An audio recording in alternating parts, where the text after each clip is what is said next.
Avinash institute of education में आप सभी का स्वागत है। मैं हूं अविनाश मिश्रा। आज के इस वीडियो में हम लोग कर्क रेखा के बारे में गहराई से अध्ययन करेंगे। चाहे यूपी पीसीएस एग्ज़ाम हो, चाहे मध्य प्रदेश पीसीएस एग्ज़ाम हो, चाहे उत्तराखंड पीसीएस एग्ज़ाम हो, या फिर झारखंड पीसीएस एग्ज़ाम हो, या आईएएस का प्री एग्ज़ाम हो, उसमें 1 मार्क्स के लिए ज़रूर कर्क रेखा से प्रश्न पूछा जाता है। तो काफ़ी इम्पोर्टेंट है आपके लिए।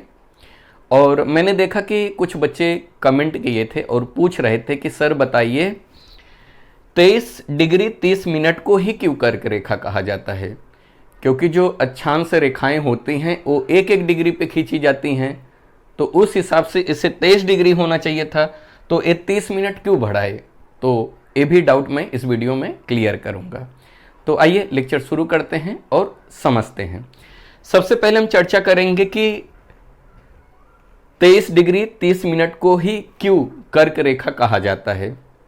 जैसा आपको मालूम है कि पृथ्वी जो है सूर्य के चारों ओर चक्कर लगाती है और पृथ्वी जो है अपने अक्ष पर 23.5 डिग्री झुकी हुई है। पृथ्वी अपने अक्ष पर, ऐसा सीधा मान लेते हैं, 23.5 डिग्री क्या हुई है, अपने अक्ष पर झुकी हुई है और इसी पोजीशन में क्या करती है, सूर्य के चारों ओर चक्कर लगाती है। इसी पोजीशन में, ऐसा वैसा नहीं होती, इसी पोजीशन में पृथ्वी सूर्य के चारों ओर चक्कर लगाती है। आप इसको ध्यान दो। यहाँ पे मैं सूर्य बना देता हूं, ठीक है, ये सूर्य है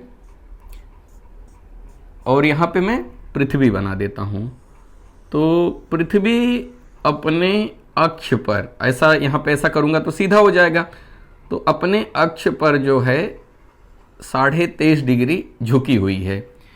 तो 21 जून को क्या होता है, सूर्य की जो किरणें हैं सीधी यहाँ पे पड़ती हैं इस जगह पे।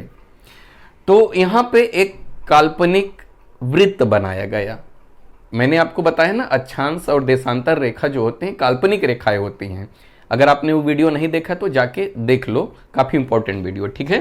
तो सूर्य की किरणें जो है 21 जून को, ये तारीख याद रखना, 21 जून को सूर्य की किरण जो है सबसे उत्तरतम बिंदु पे होता है और यहाँ पे सूर्य की किरणें लंबवत पड़ती है, यानी सीधी पड़ती है। तो यहाँ पे एक काल्पनिक रेखा बना दिया गया और इसी काल्पनिक रेखा को हम लोग कर्क रेखा कहते हैं। समझ में आ गया? इसके बाद सूर्य की किरणें लंबवत नहीं पड़ती, यानी कर्क रेखा पे 21 जून को सूर्य की किरणें क्या होती है, लंबवत पड़ती है। तो हमने वहां पे एक काल्पनिक वृत्त बना दिया और उसी वृत्त को हम लोग कर्क रेखा कहते हैं। चूंकि जो अक्षांश रेखाएं होती हैं वो प्रत्येक 1-1 डिग्री के अंतराल पर खींची गई हैं, बिल्कुल बात सही है। लेकिन यहाँ पे सूर्य की किरणें यहाँ पे लंबवत पड़ती हैं, यहाँ पे। तो ये हो गया 23 डिग्री उत्तरी अक्षांश, लेकिन थोड़ा सा ऊपर सूर्य की किरणें पड़ती है ना, लंबवत। इसीलिए यहाँ पे जो मध्य वाला भाग है, तो हमने क्या किया, थोड़ा सा ऊपर जो है 30 मिनट और ऐड कर लिया।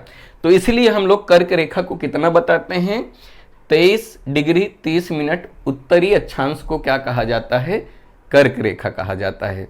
और कर्क रेखा जो है भारत के मध्य भाग से गुजरती है। और मैंने एक वीडियो बनाया था पृथ्वी के ताप कटिबंध, अगर आपने वो वीडियो नहीं देखा तो वो भी देख लो, बहुत महत्वपूर्ण है। तो पृथ्वी को 3 कटिबंधों में बांटा गया है, यहाँ पे ध्यान दो। तो ये है अपना कर्क रेखा और नीचे है मकर रेखा। तो कर्क रेखा से लेकर मकर रेखा के बीच में जो भाग आता है इसे हम लोग उष्ण कटिबंध कहते हैं। तो भारत यहाँ पे स्थित है। तो भारत जो है कर्क रेखा भारत के मध्य से गुजर रही है। तो भारत का जो दक्षिणी भाग है नीचे वाला, जिसे हम लोग प्रायद्वीपीय भारत कहते हैं, 21 कटिबंध में आता है, उष्ण कटिबंध में आता है। और कर्क रेखा से ऊपर 66.5 डिग्री तक, 66.5 डिग्री तक,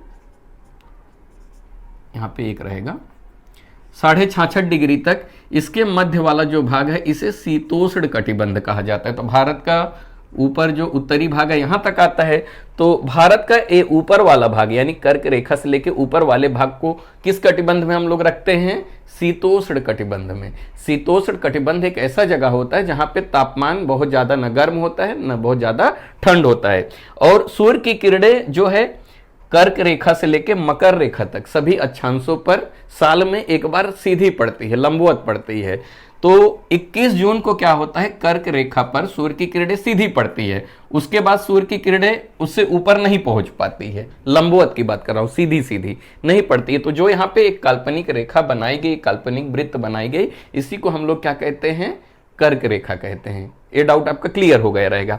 अब प्रश्न बनता है कि कर्क रेखा जो है भारत के किन राज्यों से होकर गुजरती है, सबसे ज्यादा प्रश्न पूछा जाता है। तो याद रखना, कर्क रेखा जो है भारत के गुजरात, राजस्थान, मध्य प्रदेश, छत्तीसगढ़, झारखंड, पश्चिम बंगाल, त्रिपुरा और मिजोरम से होकर गुजरती है। तो कुल कितने राज्यों से होकर गुजरती है, कभी कभी ये भी प्रश्न पूछा जाता है। तो याद रखना, कर्क रेखा जो है भारत के कुल 8 राज्यों से होकर गुजरती है। तो 8 राज्य कौन है, 1 2 3 4 5 6 7 8। पहला जो है गुजरात, राजस्थान, मध्य प्रदेश, छत्तीसगढ़, झारखंड, पश्चिम बंगाल, त्रिपुरा और मिजोरम। ठीक है। और एक प्रश्न पूछा जाता है, कौन सी नदी कर्क रेखा को 2 बार काटती है। तो याद रखना, माही नदी। माही नदी जो है कर्क रेखा को 2 बार काटती है। कैसे काटती है, तो यहां पे कर्क रेखा जा रहा है, तो माही नदी क्या करती है, पहले मध्य प्रदेश से होते हुए, राजस्थान से होते हुए, फिर यहां पे खंबात की खाड़ी में अपना पानी गिराती है। तो जब यहां पे ऊपर जाते हो तो एक बार यहां पे कर्क रेखा को काटती है माही नदी, और एक बार फिर जब वापस होती है तो यहां पे फिर से एक बार इसे काटती है। तो याद रखना, माही नदी जो है कर्क रेखा को कितनी बार काटती है, 2 बार काटती है। तो आपसे प्रश्न पूछा जा सकता है कि कौन सी नदी कर्क रेखा को 2 बार काटती है। तो याद रखना, माही नदी जो है 2 बार काटती है। मुझे यकीन है कि आपका डाउट पूरा क्लियर हो गया रहेगा। वीडियो कैसा लगा कमेंट करके जरूर बताइएगा। अगर अभी तक इस चैनल को आपने सब्सक्राइब नहीं किया तो कर लीजिए। वीडियो देखने के लिए धन्यवाद।